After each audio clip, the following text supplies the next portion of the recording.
Hey, it is Friday night. I could not be happier to be coming together with everybody talking comics.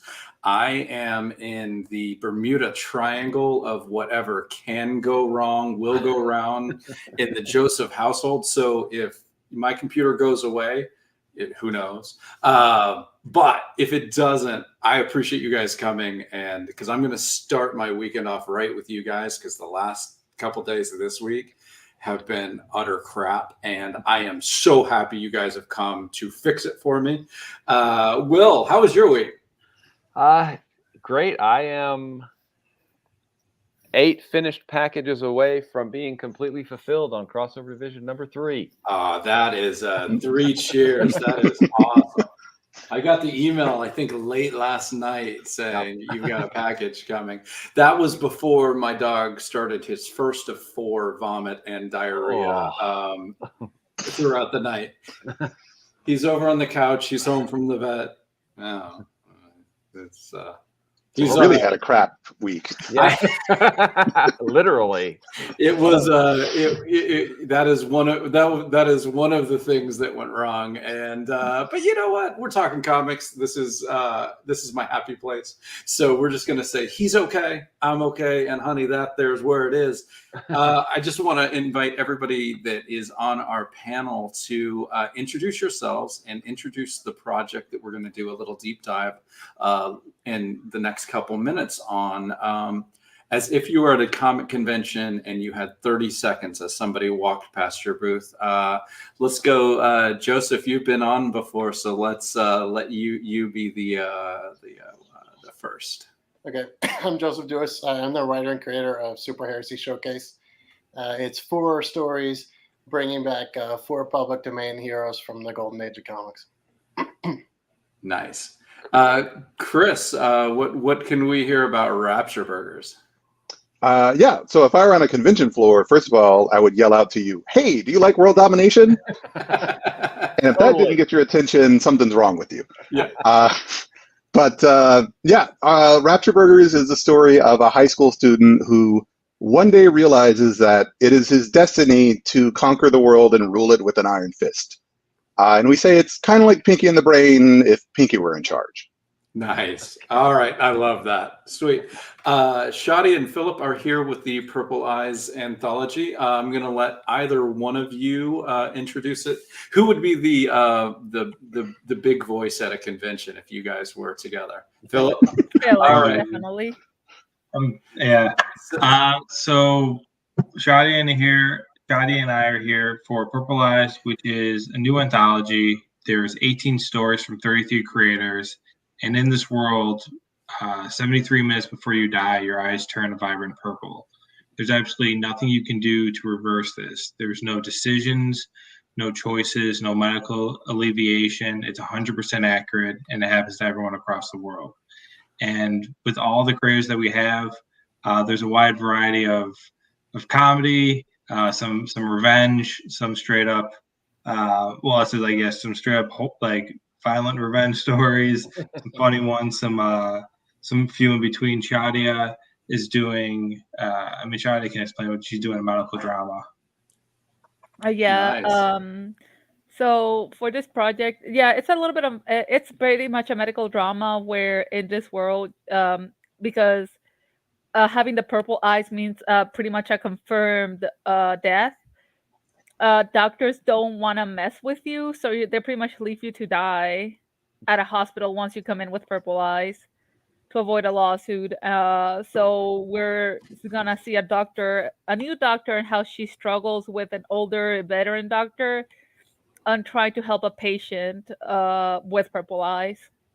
Oh, that is awesome. Yeah, we heard about this a while back. I believe it was Mario Candelaria told us this was coming up, and it just sounded like such a unique, cool anthology that when we saw it went live, we were like, oh my God, we got to talk to these guys. But we have some people. I see a comment here. Let's get John Westoff is in the chat. Oh, the intro is so loud for an old man like me. You know what? It wakes us up. Yeah, we need it. We need it. It's late for us, John. We've got to get that juice before we start. I'm sorry. You know, what I was going to toss in there is that's the best produced intro I've ever had come before me. Yes, We had nothing to do with that. Will and I, we give it all to Joey Galvez. He produced it for us. He sent me an email going, "What about this?" And I'm like, "Well, it's a little too good for us, but you know what? The people at the Geek Collective are too good to us, and we're just gonna pretend we deserve it until maybe someday we do. We fake it till we make it, and we're our writing, so might as well do it in our podcasting." No, so John actually has a thing going for Part-Time Comics, his Kickstarter for his zine, which I'm going to give a quick shout out to. Basically, the one that I don't know, Magic the Gathering. So there's a zine on Magic the Gathering, but I don't know much about it, so I can't help there.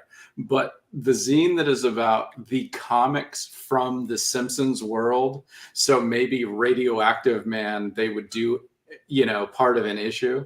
I am so on board for. I'm so ready for. So Part-Time Comics on the stack. Check that one out. We couldn't get John on this week, but we are excited to have him in the chat.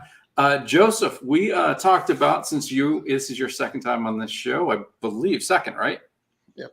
So you're the veteran. You know how this works. You know that Will and I are taskmasters, just pretty rough on the guests. We're going to let you go first. I'm going to pull up the page.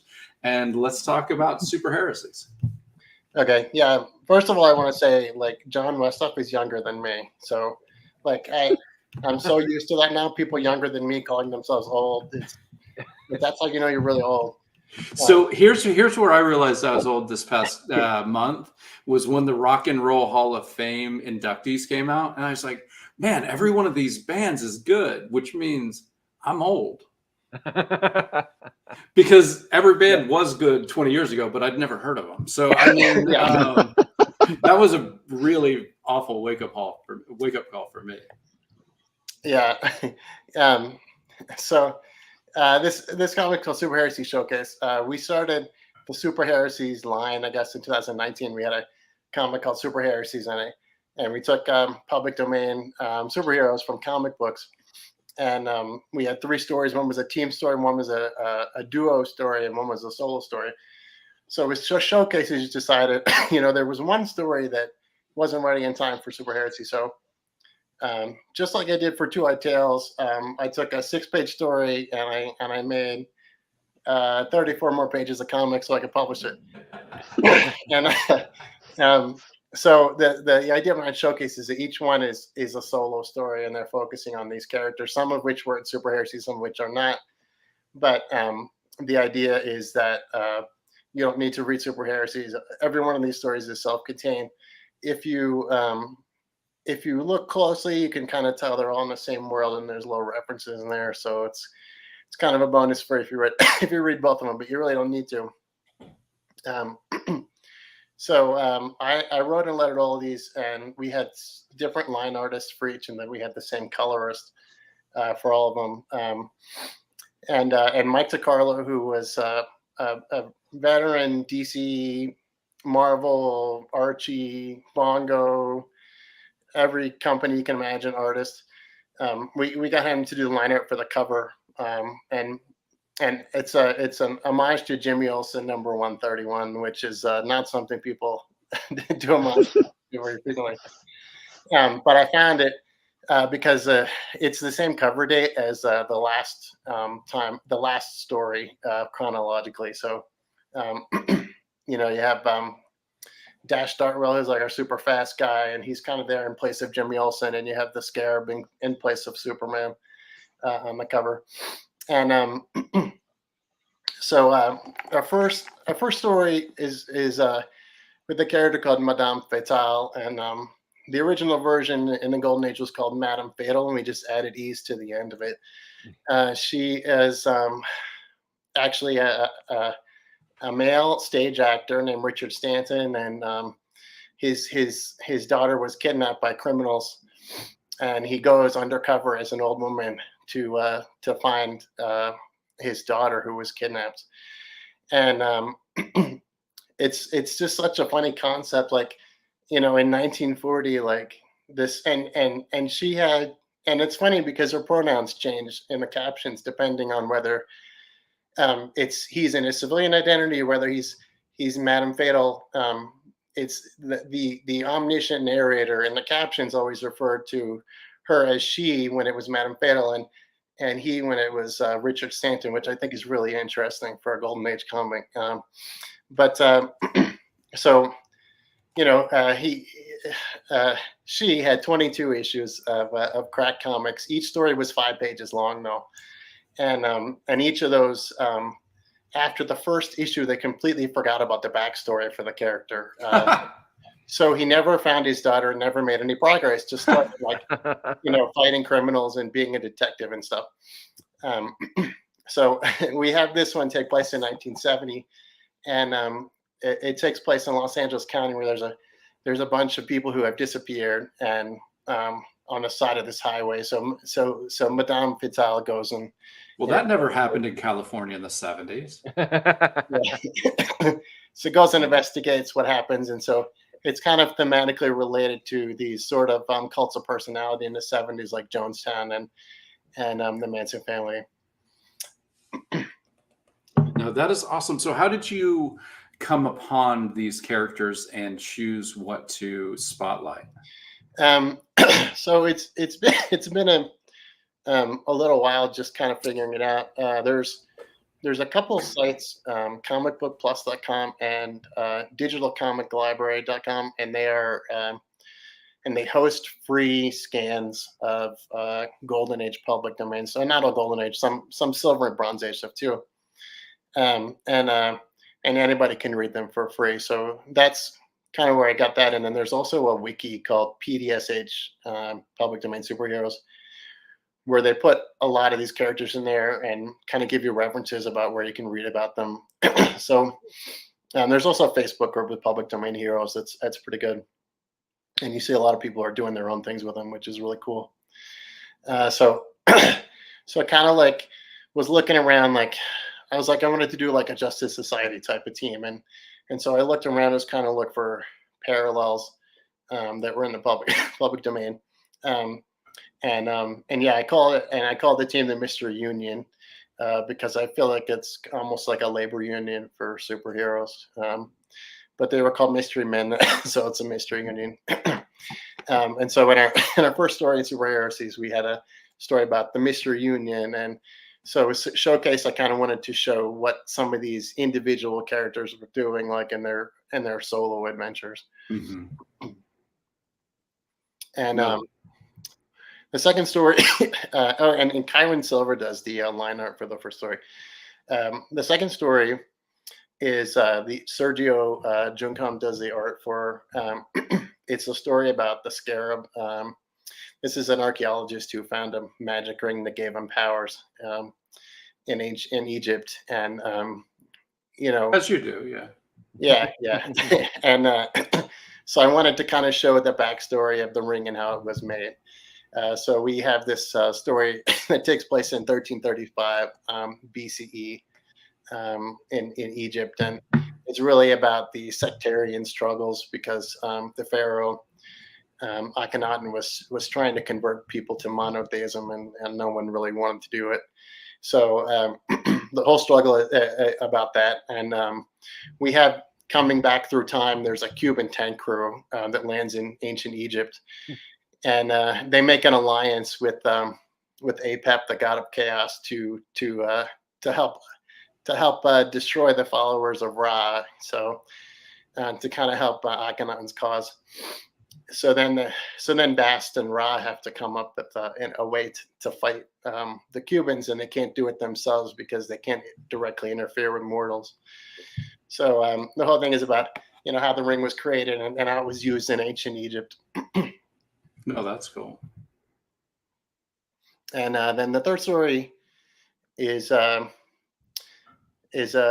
The Last Stand of Bass Reeves, and it's a story about a character called Red Reeves. And Red Reeves had 2 appearances in the Golden Age in 1939 and 1940. This was basically kind of like a Johnny Thunder character who found a magic marble, and inside of it there was a genie. And there was a couple of stories, and that was it. And so I took Red Reeves, who was a white boy, and I changed him to a black girl. And I set it in Oklahoma, and I made the genie her great grandfather, Deputy U.S. Marshal Bass Reeves, who is a well-known historical figure. So this story is really kind of a retcon of the original origin, and she finds the marble, and she finds that Bass Reeves is a genie inside of the marble, trapped inside there. And Bass Reeves tells the whole story about how he came to be trapped in a marble in 1910. And who did the art on that one? What's that? Who did the art on this one? Yeah, that's Luca Sacchetti did the art for this, and Jerome Rapaggio did the coloring for all of them. And I don't know if it really shows too much on the Kickstarter page, but there's a halftone filter over the pages, so they kind of look like the older color separation coloring process. Okay, cool. And then the last story is called The Secret Origin of Dash Dartwell. And Dash Dartwell was this guy who in 1941 he had, I think, 4 stories, and he had like 2 conflicting origins in them over the course of a year. So but in this one it takes place in 1950, and there was a professor who was giving him these super speed tablets that he would use to get super speed temporarily. And when the professor dies and has no notes, he's lost his super speed. So he's going through his professor's effects, and he finds a journal that was written by himself from a future version of himself from 1962, who traveled back in time to 1919. And left the journal for himself, and in the journal he tells how he traveled back from 1962, and he tells the 1950 Dash that when he regains his speed, he has to go back in time and kidnap himself when he's a baby. and you do see a connection with the Scarab story in this. The 1962 Dash is fighting the Cubans in Cuba, and he accidentally strands them back in Egypt. Oh, that's nice. So that's how they got back there in the other story. And he's kind of like, well, I kind of overshot, but I've had plenty of time because I can travel through time, so I'm just going to go back and get them after I'm done here. And that's just like a short 6-page story, and all the short stories are between 6 and 14 pages. So it's 39 story pages altogether. No, that's awesome. It's fun. I've never even tried to work with the public domain. Will does it for Crossover Division. I think it's a different muscle that's really neat to kind of exercise to play. What was the easiest and the hardest character to wrap your mind around with a modern sensibility? Well, I made it a little bit easier on myself because I said all these stories in the past, so I didn't really have to update them. But I think the Scarab was kind of hard because the character, like, I really wanted to do the thing about Akhenaten and like religious sectarianism, so which the end of Akhenaten's reign was in 1335 BCE, but it said when he found that it was 300 BC. In the original story, so that's about 1,000 years off. So I decided just kind of like not to address that. And well, if the original writers didn't, why should you? Exactly. Just hand yeah, wave it away. so it's possible they created the ring and then just for 1,000 years it was around and then they buried it and then they found it. Yeah. But yeah, that was kind of difficult to work with. Madame Fatale, like I think is like was kind of a touchy character. I tended to kind of focus on the plot instead of trying to figure out what is this character's gender identity and Right. all that stuff. But yeah, we said basically like this is the plot and we're really talking about like what are the dangers of a cult of personality. We're not making any sort of statement on gender identity or anything like that.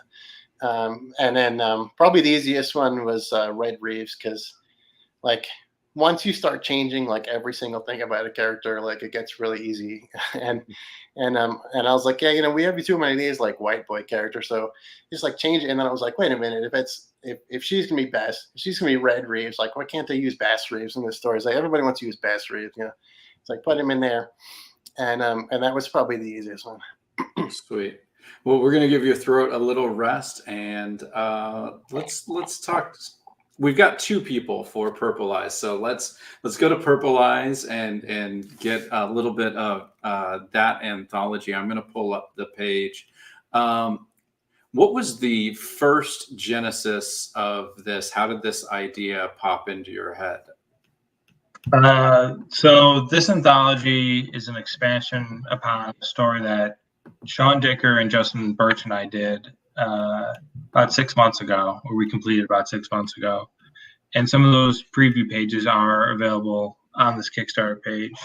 And for that story, we wanted to have like a very grounded approach that, there's the supernatural or undefined, I should say, source of whatever this Purple Eyes is. It's just the rules of the world.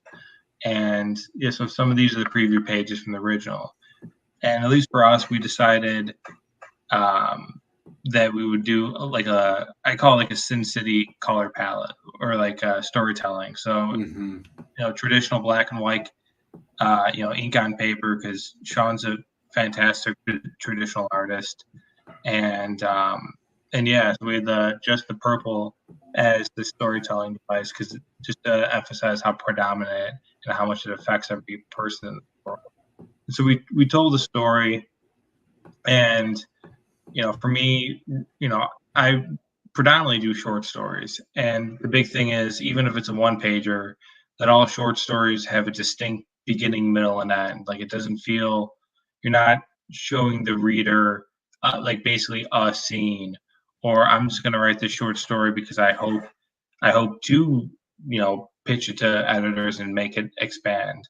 This was just something that after writing this, or after completing this original 9-page story, the rules of the world called like was kept lingering in my head.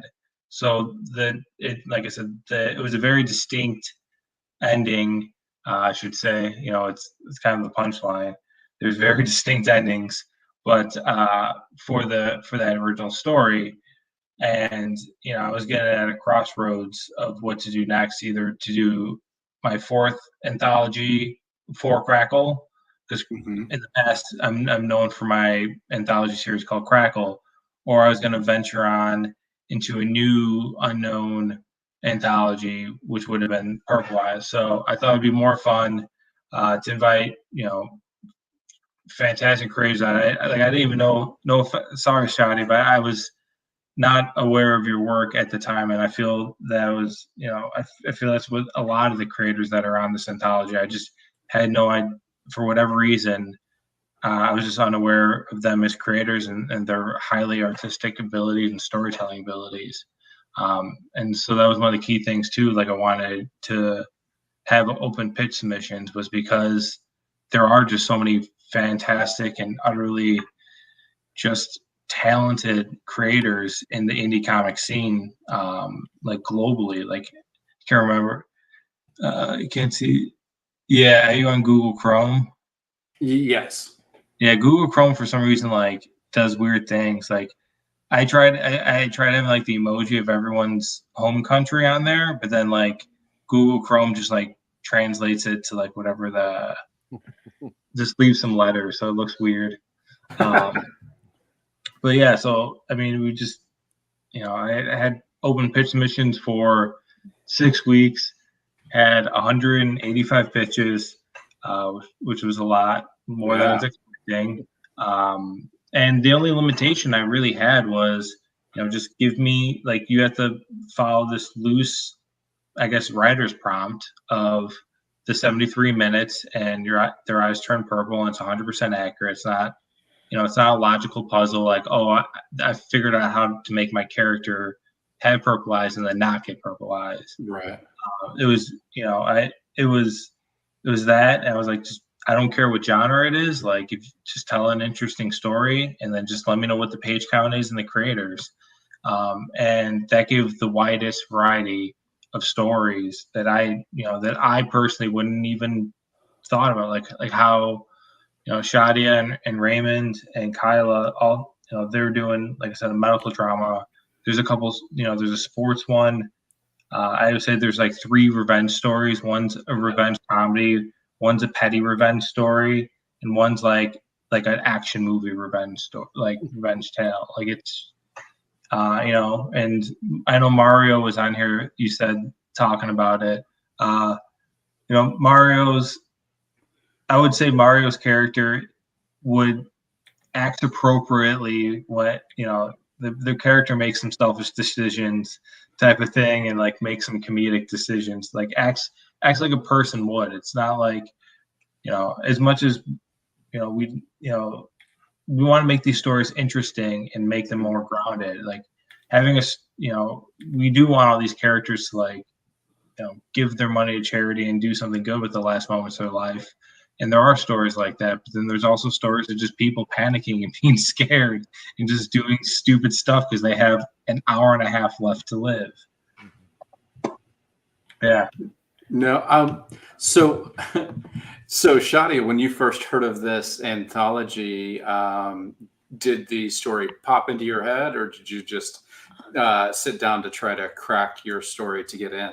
So, funnily enough, it was Ray who told me about about it, and I thought it was interesting. So I told her like, maybe one day, not maybe one day, maybe I told her like, if you want, I can just be the artist for it. And she's like, "Are you sure?" I'm like, "Yeah. I mean, I've done a couple of anthologies before. I've done Boats for Women. I have done Alloy Electrum."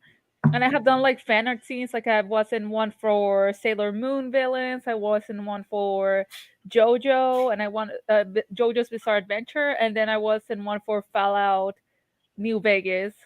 Um, so I'm very familiar with the anthology scene. I love it a lot. So I thought this was a really neat project, and I like working with friends, especially writer friends. Yeah. It's a lot of fun. So basically, we were kind of like talking out ideas, and I was the one who threw the idea, like, what about like the medical scene? Like, what would you do when something like that happens? Like, is it if you let if the person has the purple eyes, does it die because of medical malpractice, or does it die because it was not attended and it's still like a medical malpractice? Mm-hmm. And Ray thought that was a very interesting idea, and she put it as part of the pitch stories packet that she did, because I think she sent like 5 stories to Philip. Yeah, she sent 5 very different like very different in a good way. Like Ray, Ray's fantastic. Like each one, I was like, I had to. I'm gonna definitely say yes to Ray. I just gotta choose which one I say yes. Which one gets the yes? That's awesome. So yeah, basically you ended up choosing the one that I threw the idea at her. But I guess if it's okay, I would love to say 2 of the rejected stories, just because I 2 of the that made me laugh the most. One of them It is okay with us. I don't know about Philip, but Will and Yeah, we say spill it all. It's your ideas. I'm not safeguarding them. They're Go great for ideas. But one of them was about this like Houdini type escapist artist, who was gonna do his final trick before retirement, and as soon as he's gonna start it, he has purple eyes.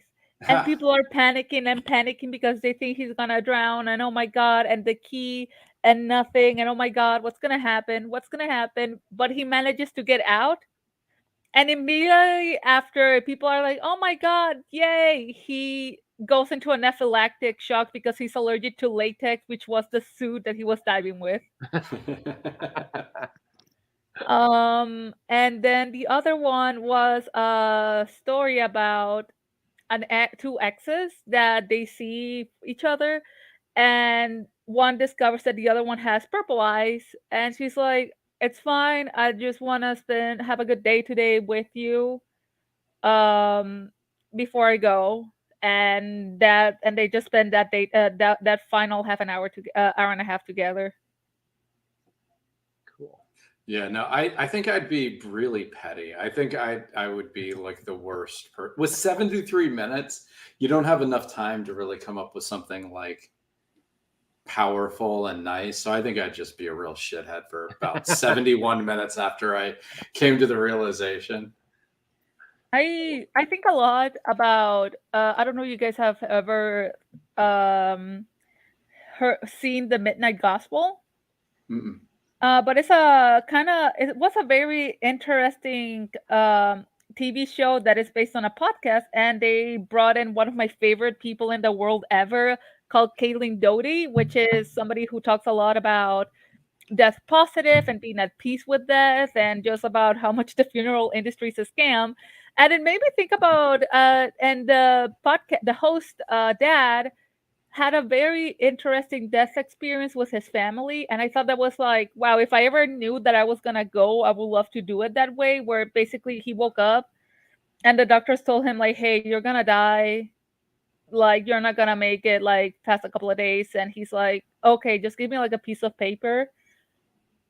And basically he brought everybody who could see him. He just left everybody notes, instructions, messages of I love yous, everything during that day. And he said that it was like a beautiful experience before his dad passed away. And I feel like makes me think a lot. I feel like that's why I wanted to do this anthology too, is just because of like, how would you do, like knowing that you're gonna pass at any point, just in a few moments, like what would you do knowing that? I would And it makes grab a sheet of paper and a pen. I'd be like, all right, mother, and I'd like it would be Festivus. What is it? George Costanza's dad. What is his? The airings of grievances. It would be my areas of grievances. Like, And then feats of strength. Yeah. I wish I could say that I would do something nice and sweet and honorable, but I think really it'd be like, oh, I've got 73 minutes left. Okay. You know what? That one girl in high school, you know what? Well, No. and Shadia is probably being a little bit too modest, because she's awesome to work with. I mean, I've done a short story with her, and she's a superstar. I feel bad because you were really patient with me. I was like in grad school when I was doing that story. So like, and then after that, I was like, hey, we need you to work on all of this book. So it took me like, 2 years since you first sent me the script?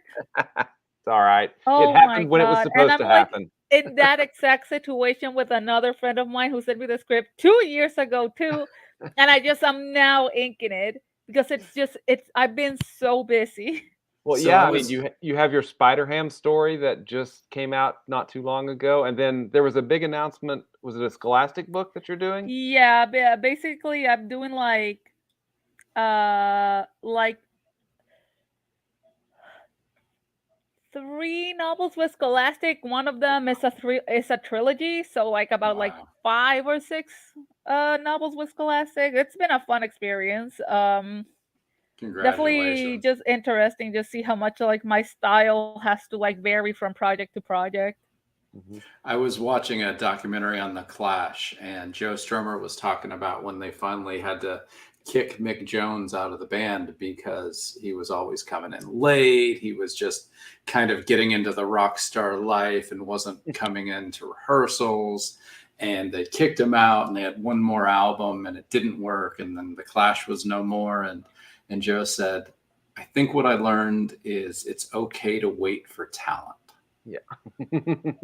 So if it takes you 2 years to do a short story for Will, he has that short story forever. So it's okay to wait for talent. Yep. I know. I just feel bad because I do like to do my good share of work. No, I don't recommend doing that with Scholastic. Yeah. I recommend hitting your deadlines. Oh my God. Shadi is a superstar. My cat got into the tool closet. Give me a second. I'll be right back. Well, no. So Purple Eyes has how many days do we have left on this campaign? So it says 4. Okay. I think I might have messed up. I thought I was aiming for it to end on Wednesday. I think maybe I did my math wrong. Maybe it ends on Tuesday. I think that they do sort of cheat the days a little bit, and that it's like 4 days, and then 4 days, 3 days becomes a lot of hours. So I think you may have 5 days because they kind of create that fear of missing out for you. But it makes me think I messed up. I don't. So it says goal by Wednesday, June 15th at noon. So I think you're good. Okay, right on. Yeah, I think you're good. So you're at 7,700. You've got 199 backers. Like the weirdest thing is with Kickstarter math, you've got to get up to that 50% mark, and you are so close to 50%. I think that you have a runway. It's going to be a mad dash, but I really hope that people can get behind this anthology because it's just such a unique idea. And as a very selfish person, I want to read this. So big time, everybody, if you can look at this campaign, and it's a tough time for some people. I'm not saying anybody should spend money they don't have, but if you're doing okay, I would check out Purple Eyes because it seems like such a cool idea, and I really hope you guys can land it by Wednesday. And somebody needs to be rewarded for just, hurting the 33 different creators to get all of this put together because, oh my God. Yeah, as John in the comments just said, wow, that is a lot of pitches. So how did you handle, because I'm sure if you got that many pitches, you had to say no to some good ideas. Yeah, I had to say no to just brilliant ideas, and just fantastic artists. It was either that there was someone that a creative team that did a similar story, that did it in a different way. So one of the things that I haven't mentioned is this anthology is a little bit unique, where we're trying to figure out ways to link these stories together to give the reader the best experience. So sometimes that might be, we're still in the processes. We're meeting a couple times a month, but we're trying to do narratively. So the sibling, or the main character of story 3 is the sibling of the main character of story 12, or we're trying to figure out visually. So there's playing around with character designs. So the thing is, we have so many wonderful artists, but their styles are distinct. So they're trying to figure out key clothing items or hairstyles. So the reader could be like, oh yeah, that's that character. He's popping in the background of this story because he just popped in the background of the last story. We're doing things like that. Scott Arnold is doing a story about a music producer who's part of working with this music producer is that in the contract, if you get Purple Eyes, you have to record a song with your last moments alive. Oh, that's brilliant. That will go to, because he wants to do the 27 club, or that's the producer's main thing. He wants to do 27 original tracks by this, to the 27 club. And the carrot they hang over the stipulation is if you don't do that and you get Purple Eyes, then your estate or your loved ones, they don't get your royalties post your death. And that's when you start making money, is after you die. And then right. So this is just out of nowhere, and you take this or leave this. This is your book. Maybe you could have one of your characters drop a Cuban tank team into the 1300 BCE. I mean, that's just off the top of my head. Just a lot of connections. Yeah. But yeah, that's the thing. Like, so Scott has that and has a good list of, or he has a decent list. He's still building it of band names or like musician names, and that just gets scattered apart. There's one story. It doesn't ruin the story, but there's one story where someone pukes on another person, Yeah. and it's a little too close to home right now, man. Yeah. Well, they're kids. They're just kids being. So like we're like, oh, we'll just put one of the bands on the shirt that gets puked on like right beforehand. Like just doing things like that. It's been really fun. But yeah, we're like you said, like we're 4 or 5 days away. Wednesday it ends. We're just trying to raise enough money because one of the key parts that was very important to me was to pay everyone a good page rate, and so that's why it's so much money. Sure. Just because I want to make sure all the creators get paid. And when I was starting, like this is my 4th anthology, my 3rd Kickstarter, so I'm used to the the step-by-step process and getting things completed on time and scheduled correctly. But for this one's obviously a lot larger of a undertaking. It's 140 pages about, like I said, 18 stories, 33 creators. But yeah, so this time I was like looking at various different Kickstarters that had open pitch submissions around that time, and they were, I was looking to see what information they were giving out for open pitch submissions and kind of like, how they were structuring their things. And there was, I'm not naming names. They have gotten funded, but they were offering like $50 or 50. One was $50, one was 50 euros per page, and that's not feasible for a whole creative team. Even if you're a true cartoonist and that writes, illustrates, colors and letters, that's still like 12 hours of your life per page for $50, and that just seems. My brain's, it's late, it's Friday, so I can't do the math on that. But that my brain's just showing me a frowny face emoji. I can't do any number. Yeah, I think everybody's trying to figure out the best way possible, and I think that it's at least, I'm not going to hit anybody else for what they did, but it is honorable that you're trying to get a page rate to your creators. Yep. And I appreciate that too. I don't know what a page rate to a creator is. That is like foreign to me, but I think it's a lovely idea that it's great that you're trying to do for your people. Honestly, super appreciated. Yeah. Yeah. Well, I mean, comics are so hard for everyone, but particularly hard for the artist, because they're the ones that have to live with for 2 years. I'm Shadi, sorry. I think that was a hit at you, Shadi. Just a callback. Just a callback. But yeah, I mean, it takes, I can write, a page of script, and if it's a splash page, here's 2 armies, go. Yeah. And that takes me 5 minutes, but it'll take an artist maybe 2 days, to do that Right.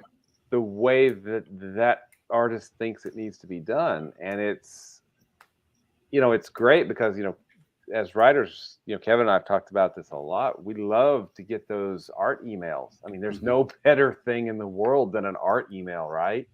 I mean, it's awesome, but art is physically hard, and I love I love every artist that I've worked with. So thanks, Shadi. I love working with you too. Thank you. It means a lot.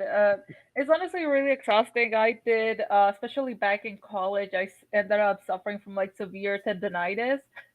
And sadly, a lot of young artists that I know slowly have been having to like find careers in non-art production due to like the amount of injuries that they get from drawing. It's appreciate artists is all I'm saying to anybody listening. Of course, it's obvious, but especially I definitely have seen a certain ungratefulness. Thankfully not as much with American comics or independent comics fan, but definitely I forget the name of the creator of Hunter x Hunter and Yu Yu Hakusho. I had somebody once try to tell me and insist in me that the guy was like lazy and he needed to get back to do Hunter x Hunter, just like really rudely and laughing at me because he said like, he's like not doing well because of the amount of work he has to do, and he kept just making fun of me. He has a back injury. Yeah, and he's like he's just being lazy. He needs to get back to doing Hunter x Hunter. I'm like, you do it. Yeah. You do it if you think it's that easy. You do it, bruh. Yeah. Artists are humans, and they need love, and they need to take care of themselves. Yes, they need to take care of themselves, and we need to allow them that time to do it. Yep. So want to wish a lot of good luck to Purple Eyes, but I also want to make sure that we get to Rapture Burgers because Chris has been with us, and I want to make sure that we don't go too late and drop off our energy before we hear about this, because the moment I heard this pitch to me, I was like, I have to know more about this crazy idea. So where did the idea, as I pull up the page, where did the idea of Rapture Burgers first come from? So originally, like the original idea, my ex-girlfriend from high school started to joke that I was going to conquer the world one day, and that I had minions out there. So it started as just kind of a joke, and we wanted to do like a web comic back in the heyday of web comics, and that was the premise. Is like, oh, this would be funny. We could do some punchy single panel pages, or 4-panel pages, or whatever it is. And it sort of just spun out from there, where the main character Camille was originally a little bit based on me, and then just got amplified into crazy territory. Okay. Because no, I was not that crazy in high school. Like that's not what I was. You were crazy enough for the concept, but the concept had to be built. Yeah, it had to spin off. And similarly, like his best friend Sydney was based on my friend from high school, but you just exaggerate the apathy and the sort of deadpan. And so he becomes a very good straight man to a sort of manic, crazy person, which is Camille. And so they have a very fun dynamic that is a little bit like Pinky and the Brain, where he's like prodding holes in his sort of dumb plans. But yeah, it really grew to become its own thing. We actually did 3 American-style graphic novels in the past. And this is a little bit of I learned a lot when I did that. The story that you write when you're like 19 or 20, maybe you could do that better. And this was my opportunity with a new style, new artist, to sort of take the inspiration that I continue to take in and then make something out of it. You're reminding me of Matta Sorcher, who does Sacrimony. She's been working on her webcomic in her head for like 12 years. And she's been doing her webcomic for about 6. And then she scrapped it all and just is now redrawing all of it as a webcomic and putting it on Kickstarter. There's a strong temptation, I think. But yeah, like I started way back in like 2005 with the core concept. And in 2013 or so, we actually made the graphic novels, and for about 6 years worked on them, released them. I went to cons and stuff. And then I took a break and was working with an animation studio to try to pitch it for animation for a while, and continue to pitch it for animation. We had a couple meetings with Warner Brothers like last year, and we have other pitches that we're putting together for different stories. But yeah, we're kind of coming back to, man, I really want to tell this story in full, with all of the things that I learned and like a super detailed style that I can do now with an artist out of Japan. And so this is my opportunity to say, this is the definitive edition of this. Oh, that's from awesome. Scratch. How did you find that artist? So I've been taking one-on-one Japanese lessons since basically the pandemic started, like right before the pandemic, probably. Because, yeah, obviously. Jesus, man. I needed more time inside the house to practice Japanese. That's what it was. Well, Hey, as long as you're getting something out of it, I guess it's all worth it. Yeah. So I improved my Japanese skill a little bit, but then also because I had someone who's willing to interpret for me, was like, you know what, I'm going to try it. I'm going to go to one of these websites where you can actually request commissioned work from Japanese artists. And then against the rules, I contacted them outside of that website. And we made an agreement and started working together. And we've been working together for like 2 years, long enough that I don't remember like some of our interactions from the beginning. But we spent a lot of time redesigning characters, establishing the style that we were going to go with, figuring, and I was rewriting the scripts at that point because I was like writing a pilot script for animation, and translating the scripts into Japanese, and just there's a lot of prep work before we actually started making real pages.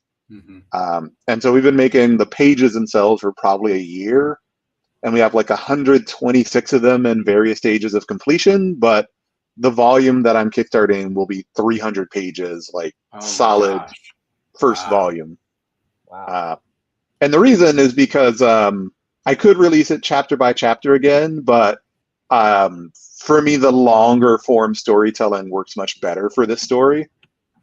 And that's kind of what I'm aiming for. It's like it'll be broken into chapters, but especially now that I want to take my time and build more of the world, establish the characters a little bit better for a bit longer, I'm like, this is more of a long form read.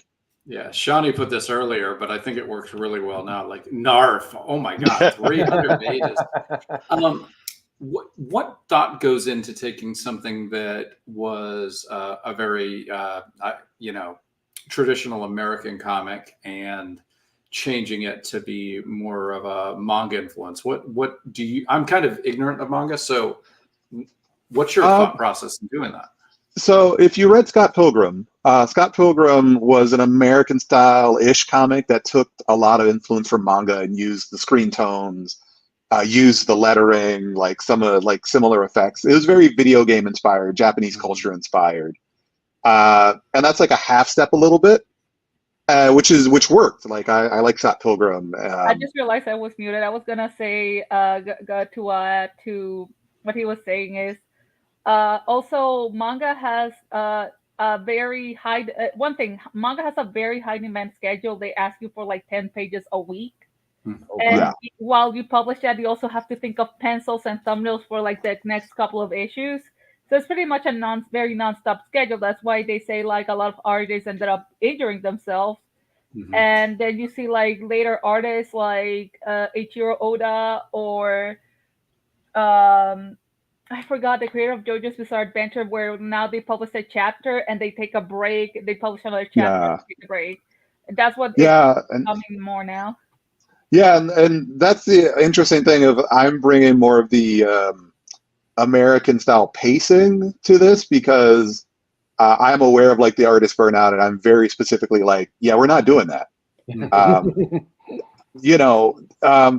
It's a little bit of a cultural thing too, of like being dedicated to the job, being dedicated to like the series, but it's the publisher demand is what it really is like pushing that schedule. But that's also why it's like we're going to do a volume release. We're not going to do a weekly or a monthly. We're going to do this all the right way and then release it all at once. Right. So like for the style of working, there actually was a major difference because, as you guys know, with American comics is usually like a penciler, an inker, a colorist, a letterer. But with the assistant system and manga, I asked if I could bring in like an inker, and Pepper, the artist, was like, sort of like, no, I would never let someone I don't know and didn't train myself touch my art.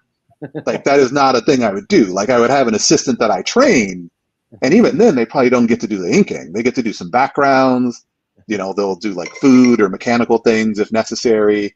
Definitely shading and toning, but so there was some learning firsthand about what I could suggest or try to bring in and what I couldn't.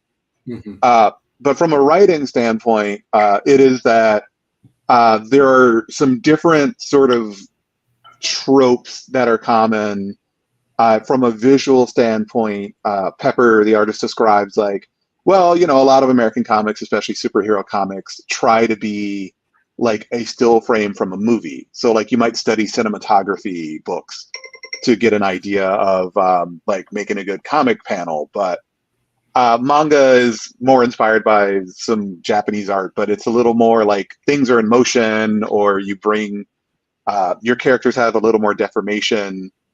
So from a visual standpoint, it was interesting to see like the difference as it was happening. But from a writing standpoint, I felt like I could do longer form without having to worry about like it's 18 pages, we're done. Or it's 24 pages, we're done. Because manga always ends on a cliffhanger and they just continue exactly where they left off. Like, it's just a thing. So there were some cultural things I had to learn. There were some like different format things I had to learn. But, you know, at the end of the day, it's thinking visually about storytelling on a page. And I mostly leave that up to the artist. Right. Is it going to read left to right or right to left? It's currently right to left. Right to left. Okay, so it is traditional manga. Okay. And it's because Pepper doesn't really speak English and isn't really familiar with American comics very much. And I was like, do it the way that you know how to do it. Yeah, I think that would be really rough to, you know, take an artist that you are hiring for, you know, everything that they bring to and putting that drawing hand behind their back. So I think it's smart to let them work in their own way. We've actually been having the conversation about sound effects, for example, because they're naturally going to put sound effects in Japanese, which I could translate, but then do we redraw them in English? Do we subtitle them? There's actually there was a phase in manga where they would put an appendix of translated sound effects, which I thought was terrible, because you're like, wait, what does that say? So we're talking about like, what do we do? Because some of them look okay with small subtitles, but some of them are like, that's a full page sound effect. And the subtitle's like this big. Yeah. So we're sort of hashing out what do we want to do with that stylistically. And the assistant that we have right now is very good at hand lettering things in English. So some of them we're experimenting with like redrawing them using the same brushes that Pepper's using to have a consistent feel. That's super interesting. I think it's cool that you guys are finding that and building your own way to do this as a synthesis of the two styles. Yeah, it's been fun. I think the comic Western comics versus manga thing is just like such a funny debate. Like I work with a manga artist to do manga style stories, and then I usually put them in the same volume with like Western style stories. And then you'll be like at a con and be like, oh yeah, I'm not going to read this. I like manga. Well, it's like, yeah, but like a quarter of it's a manga or like half of it's a manga style. Like, no, that's not, I don't want to read that, you know? And then you get people that the opposite who are like, yeah, I only want to read Western style comics. And I'm like, you know, you guys really need to read Scott McCloud's Understanding Comics. Like it's all comics, you know? Yeah. and like there's little differences in the tropes and the cultural assumptions. And, you know, like you're talking about sound effects. I realize like with manga, like, they have a different conception of what a sound effect should signify, you know, like a lot of times in manga you see like a sound effect for somebody walking down the hallway, you know, or for somebody staring at another person. Yeah. You would never see that in a Western comic. It's just, but you know, it's just funny to me. Like it's all comics. It's the language, the idea of comics literacy. Even if you're reading the opposite way. It applies to both styles, and it's just funny to me how people will like have put up these barriers. Man. Yeah, and the sound effect thing goes back to Japanese culture in general. There's a lot of onomatopoeia for like apparently, as you learn Japanese, become fluent, you start to hear like the bugs, and you visualize the onomatopoeia that Japanese has for it. It's just another shortcut of conveying like, okay, they're staring. I know that because it says stare. Oh, it's just like stuff like G. G. G. I do remember. I worked on the Agretsuko comics, and sometimes I do write Japanese onomatopoeias And I think the one that I remember specifically, I did an ad for a sloth sleeping, and I basically wrote that instead of like C, I just wrote Suya Suya, and that was Yeah. that's the Japanese onomatopoeia for sleeping, which is very interesting when you see like the difference of it. And honestly, sometimes, the onomatopoeia sounds a little better in Japanese for It sounds just the sort of sound feel. Yeah, I do agree. Yeah, I've even noticed, like, I've been reading a lot of Golden Age comics to prepare for doing these public domain stories. And even in those days, one of the reasons I really love Golden Age comics is because there weren't any rules then. Like, but this character, Dash Darwell, he's super fast, but he goes around wearing a 3-piece suit. He has he has no code name.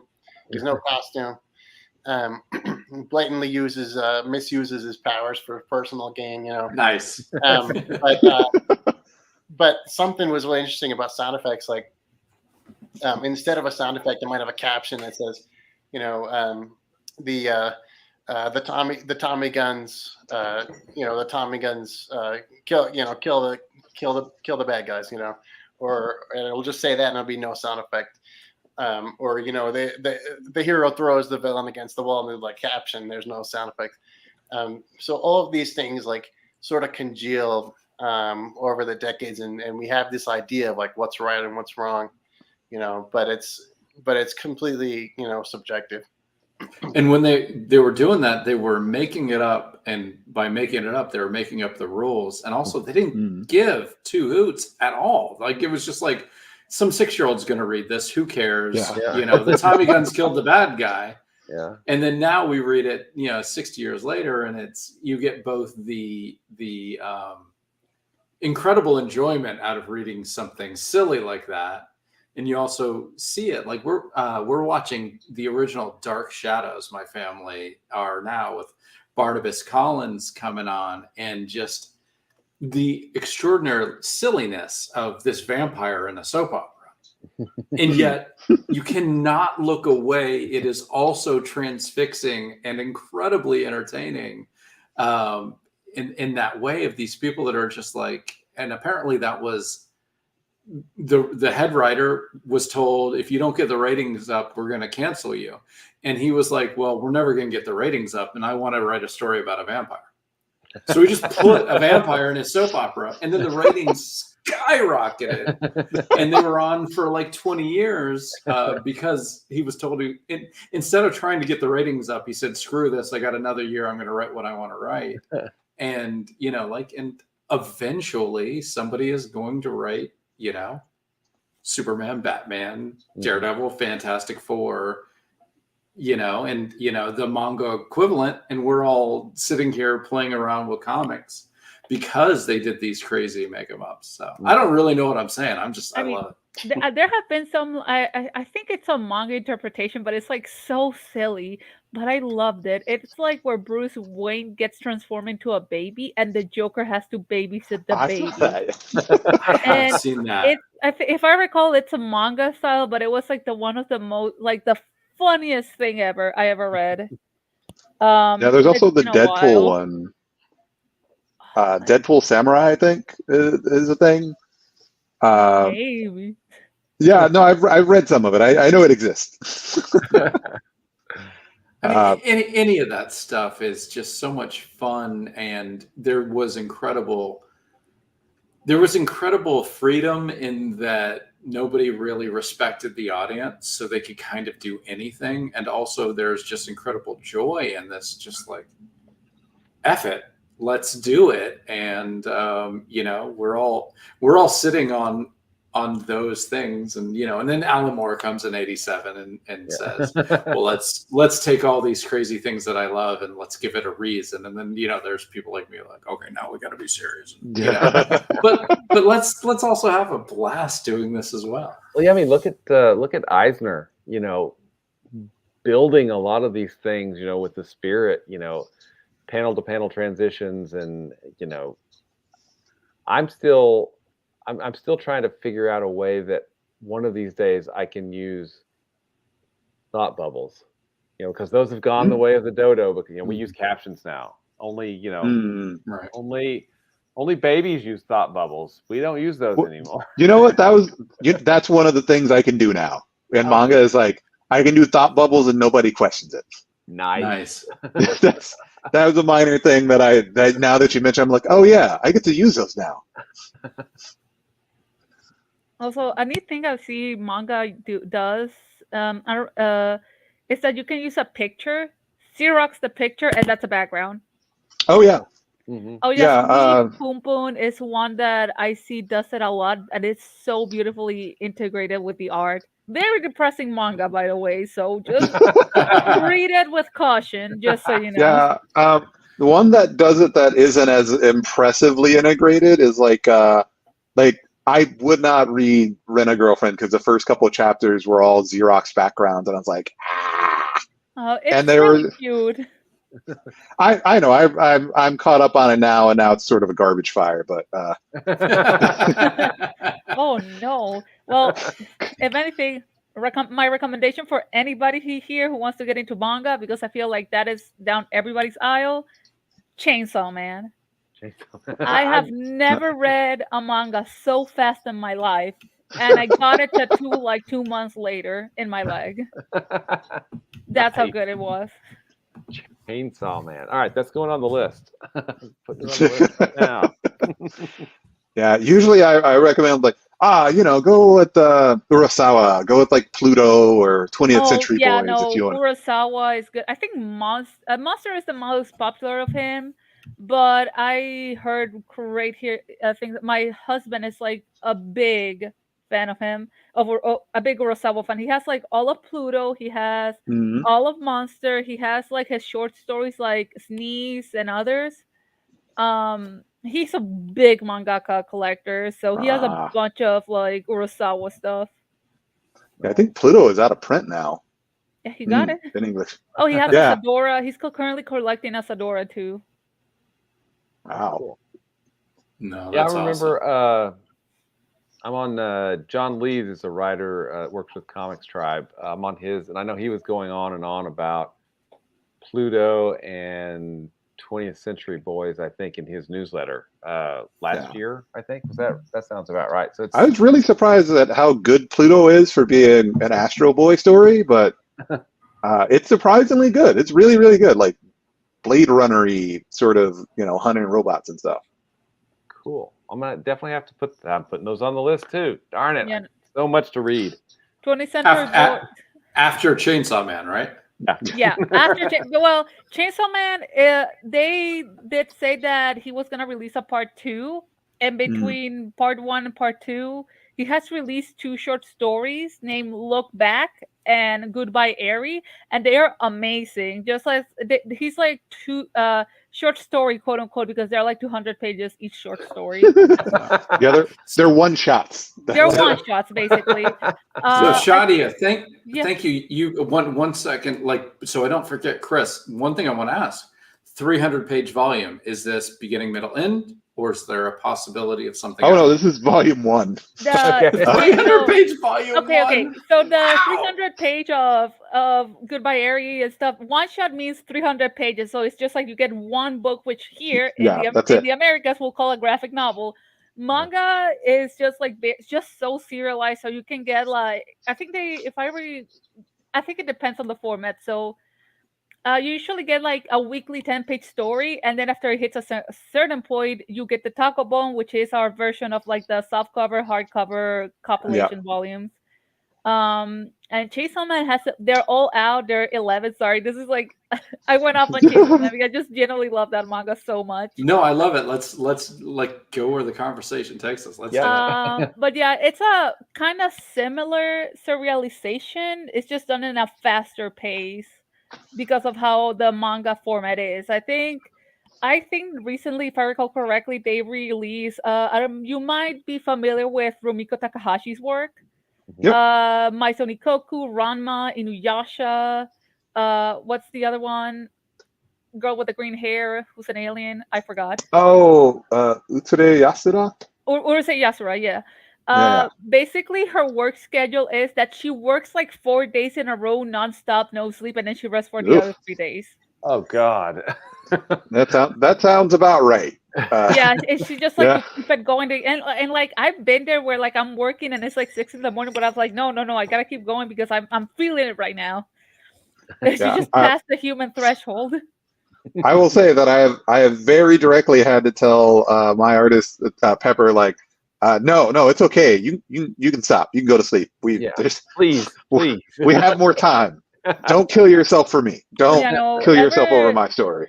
It reminds me, like, ever since like Kentaro Miura's passing, I think it has Mhm. brought a huge conversation of like artists and their health, Yeah. especially just because of how high the demand and context.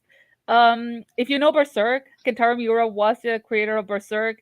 It was his life's work, and he died at 54 of an aortic dissection. And people think was probably caused due to stress.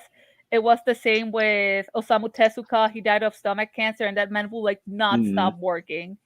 It like Yeah, a that lot was of a madman. yeah, a lot of mangakas who just like work so hard all the time, nonstop, just die so young because of that. So again, if to anybody hearing, please watch your health. Yeah, there was a Yeah. Kickstarter creator, and this was years ago. I don't remember the name, who successfully funded the Kickstarter and then spent the next 3 weeks in the hospital because of the stress and the work and the exhaustion. And it's like, okay, you raised $3,000, maybe $9,000. And now you know, in America, you have a $80,000 hospital bill because you put all your time and effort into doing this. And it's like, yeah, work, talk, you know, come on our show, please. Really late, sorry, but also take a little time to relax and, you know, like live a I will life say as well. it was surprising how stressful it was just to start a Kickstarter, because the realization hit of, oh, I'm asking strangers for money. That's what I'm doing. That's what's happening right now. Give us some money. Give me some money for tips and entertainment. I promise. It's all or nothing. So if you you know, you ask for $10,000 and you raise $9,982, you get zero, which we all know Kickstarter math. If you get that close, you're going to get it. But you know, and it's like, also, you know, fear of failure. But the best advice I was given before my first one was the absolute worst thing that can happen in a Kickstarter is 30 days of free advertisement. Yeah. That is the worst thing that can happen. Kept saying beforehand, Kickstarter is a marketing tool as well. And that's, if nothing else, that is what it's useful for. I feel like Kickstarter in a way, and correct me if I'm wrong, I feel like it's a way that you're gonna get the money sooner or later, because something that other people do when it's not necessarily Kickstarter is just like, okay, you can only buy this and pre-order it, and during the cutoff period we're gonna calculate how much we can print. That's usually like the goal, but of course that will mean like it could mean that the creators are not getting their fair share of pay, which is not what we want. So there are methods, but usually pre-order is just recommended more if it's you yourself and nobody else on the project, or unless it's like a friend who's willing to like take a lesser pay, but not ideal. Yeah, and it's worth noting that so I kind of go into this in my Kickstarter a tiny bit.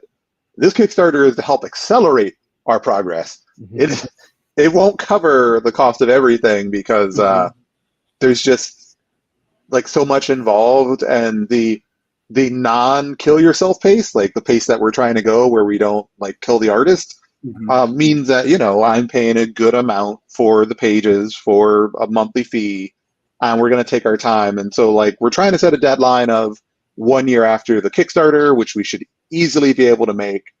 But you know, at best it'll cover some of the printing, like it'll cover our assistant fees, stuff like that, and it'll help me pay the artist, but I'm still going to pay out of pocket. Like I'm still going to owe money out of pocket. And that's what every different campaign. I saw a creator do kind of a thing on, you know, best practices on Twitter, and it's like, you know, some people use Kickstarter to raise all of the page fees, all of the printing fees, and that's great.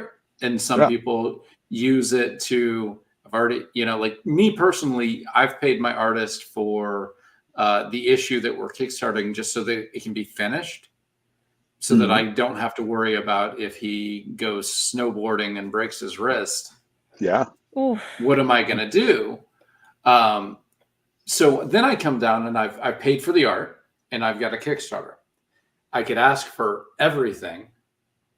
Well, if I don't make it, that doesn't help me at all. So I just ask for the printing money and hope we go over, because if you print the books, I can eventually sell it and get my money back on the art. Right.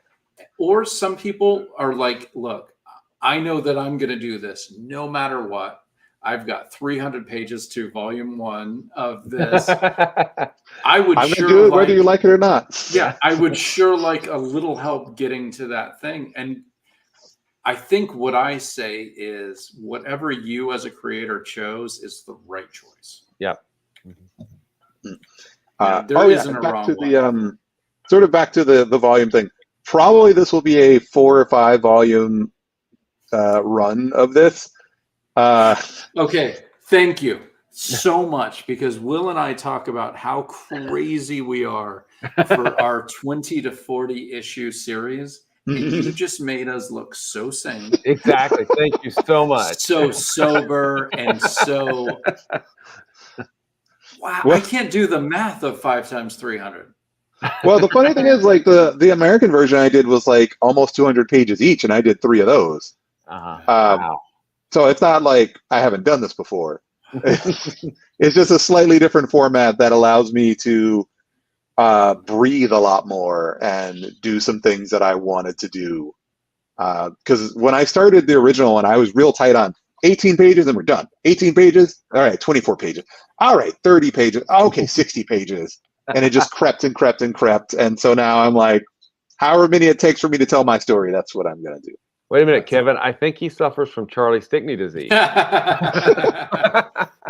Yeah, Charlie knows how to tell a story, and he knows how to tell it at the right page rate for that page number for that story. Yeah. Yeah, Oh, that's what I'm trying. Here's 60 pages. I'm like, wow. Okay, cool. Yeah. And well, then like you read it, and you're like, preview, that's exactly what we needed. Even the free preview I put out is 30 pages because I'm like, it's 10% of the book. It's fine. There's a lot more where that came from. I think you are absolutely insane, and I love it, Chris. And I wish you all the luck in the world. It's 12:15. I think we're gonna wrap it up. Not because I'm not having a good time, because I had the world's worst last 2 days, and I'm tired, and I want to end on a high note before I just drop. Thank you guys so much. I'm really excited for Super Heresies, Purple Eyes, and Rapture Burgers. One thing I forgot to say is that Tart is kickstarting a hardcover. It is Time Traveling Demon Hunters in the World's Most Haunted Waterways. Really excited about this. I've done the deep dive before, so that's all I'm going to say about it. And let's do Super Heresies. Let's do one more pitch if somebody was walking past, Joseph. Okay. Super Heresy Showcase is 4 stories bringing back 4 years from the Golden Age. It's a vintage style comic. It's black colored under a halftone filter. So if you ever wonder what happened to these characters that got canceled really early on, now you can find out. Nice. And in addition to the main book, there's also going to be a companion book that reprints their original first appearances from the Golden Age too. Nice. And Purple Eyes, we'll let you do it again. Shadia, you're good. You're the shy one, so we won't make you do it again. Oh, I'll do it. I don't Oh, care. nice. Okay, All right. cool. No, I don't want to I put anybody in the usually spot, but just feel rude about interrupting people, but like if you you see how I get off once I get started. So, okay, what would you do if you have 73 minutes to live? So many reactions, so many stories. Go support the Purple Eyes Kickstarters by Philip Myra. There we go. nice. Great. I hope I And- did justice. Gorgeous. And Chris, Rapture Burgers. Yeah. Rapture Burgers is a see, I messed it all up. Okay, let me start over. It's okay. It's okay. you. We edit this. No one will ever hear this part. Yeah, no, I got that. Absolutely not. And we're gonna go. Wait, get the clapper. There you go. 3, 2, 1, and go. Do you like world domination? Then I have the story for you. Rapture Burgers is a story of a bumbling idiot high school student named Camille who one day decides to conquer the world and rule it with an iron fist. We say it's kind of like Pinky in the Brain if Pinky were in charge. I did it much Will better was at the laughing. opening. We're gonna do it again. And Nope. go. Nope. No, it's great. Thank you guys so much. Will and I are going to talk about the campaigns from creators who've already been on. Happy for you to hang out. If you know anything about the projects, happy for you to talk about them.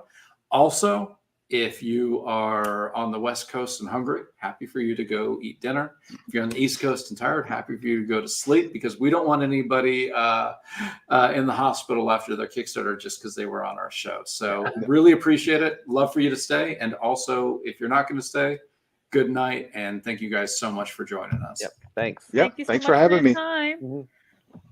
Our pleasure.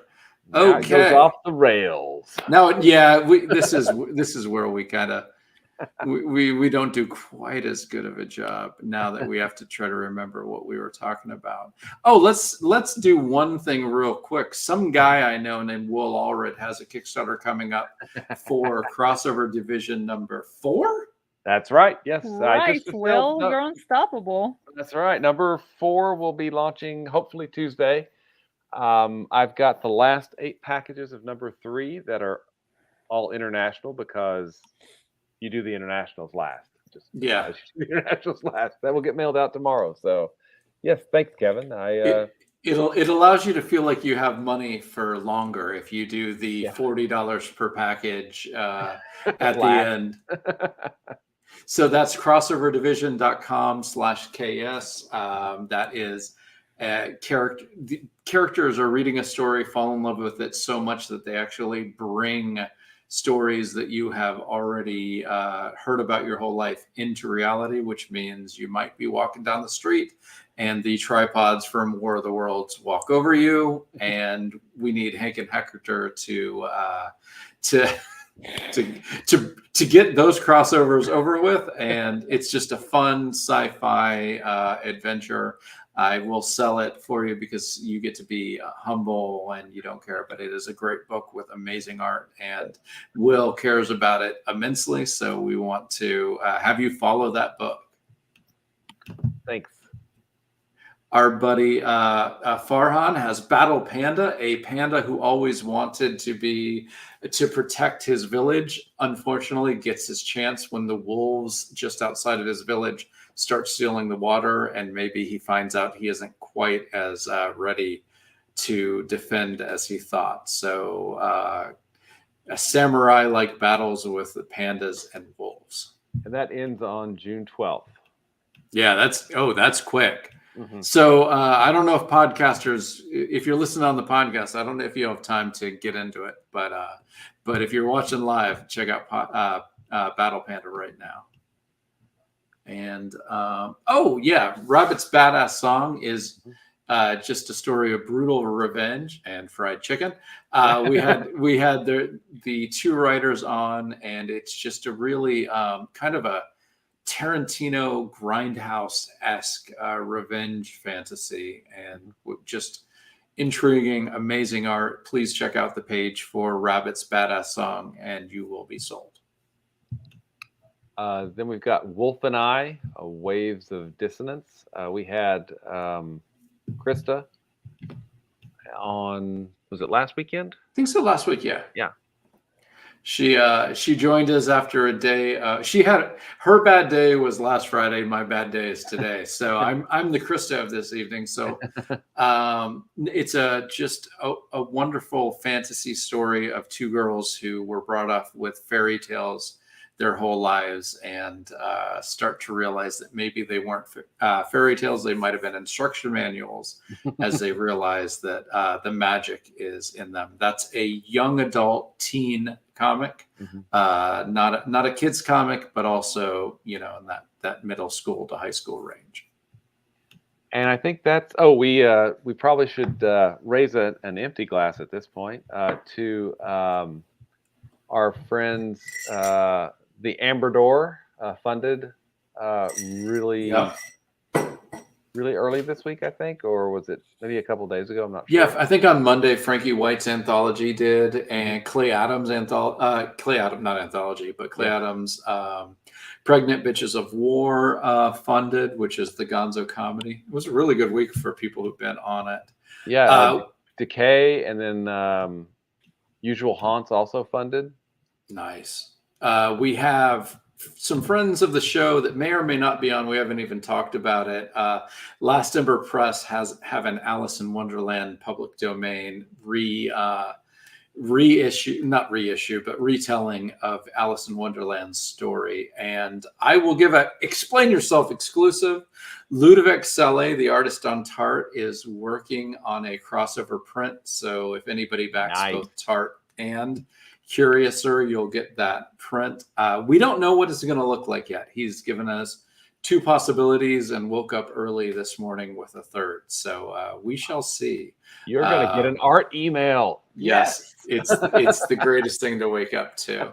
But we just love the people at Last Ember, Brent Fowler, Lisa Fowler, and their whole crew. Always have great stuff. Mm-hmm.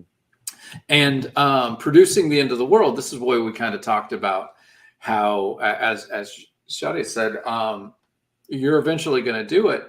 They had an anthology that was going to be a huge, long graphic novel, and they, whatever happened, they didn't quite make their funding. And instead of doing a 200-page graphic novel, they're doing a 72-page graphic novel with sort of the beginnings of every story. It's producing The Ends of the World. That is actually where Mario was on and brought up Purple Eyes. So that anthology, basically each story has to do with an apocalypse, and the only thing that I remember is the apocalypse is coming in each story, but I don't remember if it has to actually hit. And that's is that it? I think that's about it. One more Chainsaw Man. Come on, people. I put it in the banners. I'm bringing it back up. Really appreciate it. It's easy to remember too. That's the best thing about it. It's easy to remember. So if I go into my shop and see it, I will pick up volume 1. Philip and Shadia, thank you for hanging with us to the end. Thank you for having us over. Yeah, thanks. Yeah, no, we're excited. I hope that we can land this baby, because I really do want to see what some of your creative teams have done. It seems like from the first second I heard of it, I was like, I want to see how people play in this sandbox. And I'm fan of it. At least 2 of the artists. I'm sure I'll be fan of other artists, because I've worked with Robin as well, and Robin's an awesome artist. Shadia is an awesome artist. So I'm definitely wanting to see this thing come to fruition. So we need to get this thing funded. We're going to get this thing funded, and Will and Shadia are going to talk after this, and in 2 years they're going to have another short. Yeah, pretty much. Speaking of, are you going to be at Heroes Con? I wish, but it doesn't look like I'm going to be able to travel this year, unfortunately. But I'll be there in spirit, so you guys have lots of fun. I guess I will.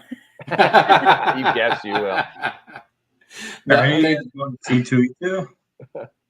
Huh? Are any of you guys going to C2E2? No, I didn't really. It was a little bit too much for me, and I got horrendously sick when I went to Chicago. So I was like, maybe not the best. So unfortunately I don't have any plans soon. Hopefully in the future I'll be able to, but right now I don't have any plans to go. That's a bucket list show for me, just because I want to visit Chicago and do the show, because I've heard great things about the show. It's a lot of fun. I like Chicago a lot. Yeah. I mean, that's where I'm at. That's my hometown. Oh, nice. Nice. So it's cheap for me to go, because I just...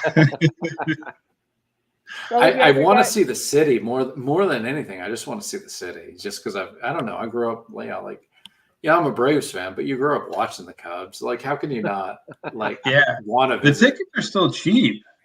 Bleacher tickets are reasonably priced. You can go for $40 to $50 depending on who they're playing. If I go to seems any reasonable. convention during baseball season and the home team is there, I go. Like that's one of Chuck Pino and I went to an Astros game at the Comic Palooza in Houston it was pre-COVID, so 3 years now. Holy shit. It has no meaning. But yeah, I mean, it's like that's part of me. Like part of the experience is like going to see a baseball game, you know. So yeah, Cubbies or White Sox, but it got to be the Cubbies, to be honest. Yeah. So all right, thank you guys so much. Really appreciate it. Everybody in the comments, we love you, and we will see you next week. Have a good night. Thanks, everyone.